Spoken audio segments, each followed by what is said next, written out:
Kaambia mimi maji kubwa maji kujaa muamini. Mimi bendele nafuata upepo mwenzenu. Leo upepo ukivuma huku nipo, kesho umevuma kule nipo. Sasa shindana na mimi, njoo jibizana na mimi shoga yangu.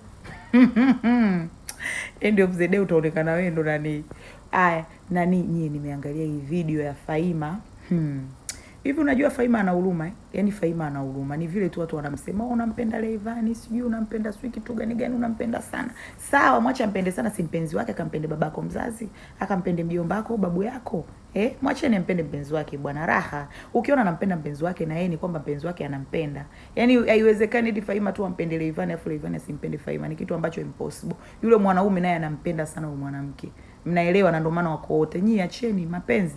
Acheni hata muambie maneno, mwagombanishe, mwatenganishe. Watu wanakuja mara mnakuta wamerudiana, mara mnakuta wako hivi. Kwa hiyo yani in case ni kwamba mwanaume anampenda mwanamke, bibi anampenda bwana, bwana anampenda bibi.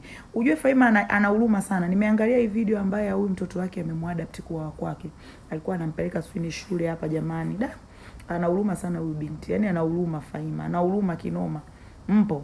Kwa hiyo sasa hilo sekeseke la kumwambia kwamba anampenda sana bwana kuliko sijui nini sawa. Mimi mwenyewe sometimes namchambaga, namwambia shoga yangu usinene ukamara. Kinachonikela mimi kwa Faima ni kujielezea tu. Yaani ile kujimaliza kwa bwana bwana mimi hawezi kuniacha.